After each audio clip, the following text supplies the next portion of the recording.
Hey everyone and welcome back on the channel. My name is Alex. In today's video we are reviewing the HOKA Cielo X1 2.0. This video is sponsored by Top4Running, a retailer in the EU. There's a link in the description if you want to buy this shoe or any other shoe on their website.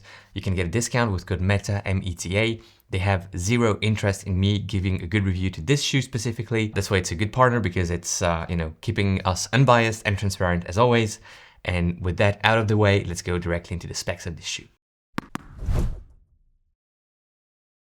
We have weird numbers when it comes to the stack height, because HOKA claims this is a 48 millimeters of stack height in the heel, 41 in the forefoot for that 7 millimeter drop. Yet this is a marathon legal shoe as per the World Athletics website, which leads to one conclusion only. HOKA is using the rules and maximizing the rules in a fair way, in a right way. There is nothing wrong about the way they're using the rules. The stack height is probably measured right here in this midsole cutout, and this leads to it being under 40 millimeters, which makes this shoe road legal for the elite on a marathon. I, and most people can race in whatever they want. But anyways, we have a road legal shoe with 48 millimeters of stack height officially claimed by the brand, which I think is the first time, and 41 in the forefoot for that 70 millimeter drop. Of course, the Prime X and other shoes were already officially claimed as above 40 millimeters by brands. Adidas in that case for the Prime X, but it wasn't a road legal shoe. So this is kind of that sort of gray zone where a shoe is road legal, but has a stack height above 40 millimeters. When it comes to the weight of this shoe, we're looking at 239 grams in my size US 11. It's good news because it means the weight actually dropped compared to the Cielo X1. The first version released last year was around that 260, if I remember well, for my size US 11. And this is now some weight savings on the Cielo X1 2.0. Looking at the price point of this shoe, we have a €275 price point, except if you use code META on Top4Running, which will provide you with a discount, and you will get this shoe for much less. So don't hesitate and use that code on Top4Running. There's a link in the description, like I said. When it comes to the upper of the HOKA Cielo X1 2.0, I have good news for you. The OG Cielo X1 had a poor upper that, personally, I didn't like. Many people out there didn't also enjoy it that much.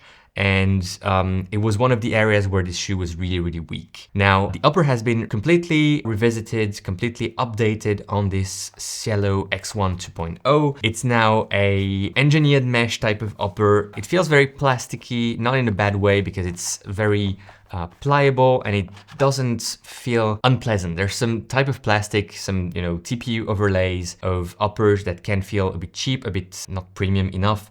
This is right in the ballpark of materials that I think are doing a good job, and especially coming from the upper of the HOKA X1, the OG HOKA Cielo X1. Not an easy name to have in a review. This is much, much improved. The second great area of improvement here in the shoe is obviously, if you remember well from my review of the OG HOKA X1, HOKA Cielo X1, sorry, the laces were really, really poor, and I think no one really liked them.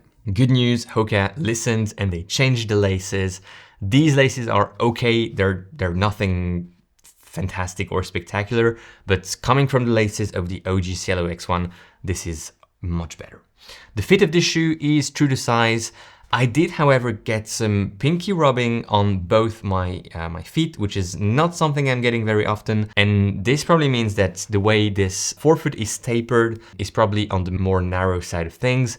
And I would therefore suggest that if you have wider feet and you're aware of it, you go check out your local specialty store and try this shoe before purchasing it, because it could lead to some rubbing chafing here in your forefoot if you have slightly wider feet. Other than that, the heel is constructed slash, not too stout. It's that kind of in between. I cannot bend it that easily. I need to use 2 fingers pushing on it to bend it, which gives you an idea of how it's constructed. The heel cup is comfortable. The lockdown is good also in the midfoot. The insole sock liner is removable and the tongue is not gusseted, but I don't have any issues with that on this shoe specifically. The midsole has been also completely updated, and HOKA is not kidding when it comes to an update. They're updating everything. The upper, the midsole, the geometry of the shoe, everything is completely different, yet they still call the shoe the same name, the same number, just a 2.0 version. The midsole is a PBA based midsole. There is, I think, a new density to that midsole. It feels bouncier than on the OG Cielo X1. The plate also has a different geometry. It's a carbon plate that you can see through this midsole cutout. The geometry is called Meta Rocker, and I think you can see this shoe has a banana shape and really has that, you know, rocker going for it. It really rocks as a rocking chair for that matter. The plate is on the stiffer side of things. I cannot really bend the shoe. It has a bit of torsion, but not that much, which could make you think that it's a stable shoe, and we'll come back to that here in a second. But overall, you know, everything changed. The midsole is bouncier, it has a lower density, it feels softer underfoot. It makes it less pleasant to run at slower paces as well, because you feel a bit more wobbly. It feels more like a softer, lower density midsole. The geometry obviously is very special. It has that crazy rocker. It makes this shoe much better when trying to force a midfoot or forefoot strike for me.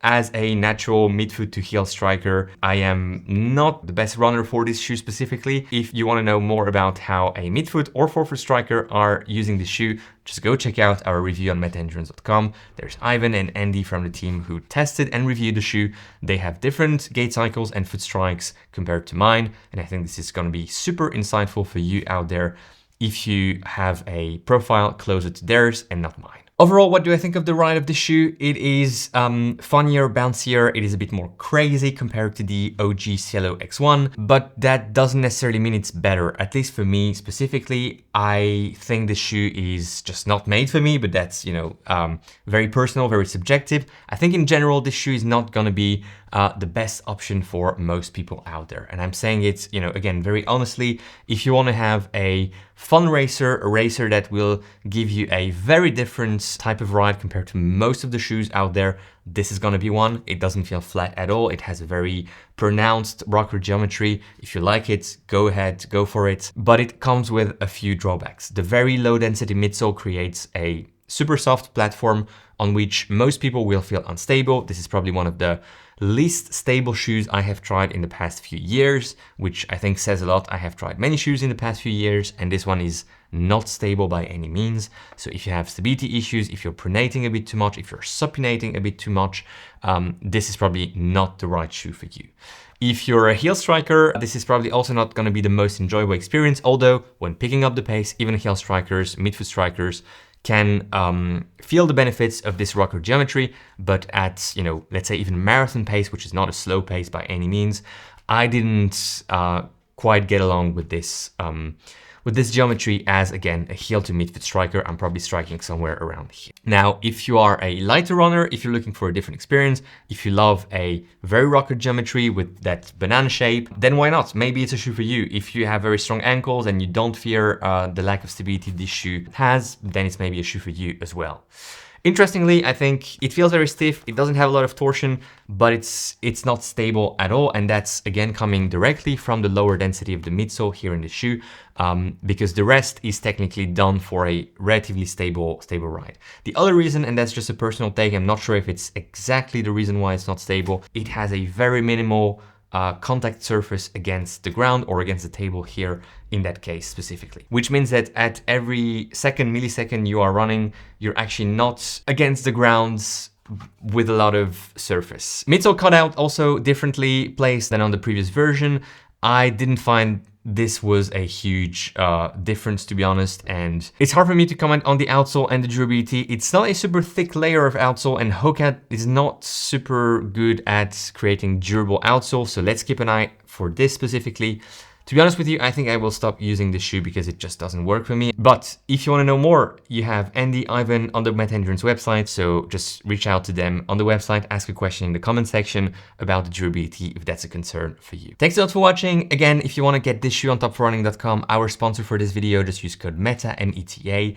And let's link to the Clifton 10 review right here, because this is a great daily trainer and you could create a great rotation between the Cielo X1 2.0 as a up-tempo racing shoe and then the Clifton or the Bondi or both if you're a HOKA fan in your rotation. So let's check the Clifton 10 review. Thanks a lot for watching. Enjoy your run today, enjoy your ride, go beyond your limits, and I'll see you in the next one.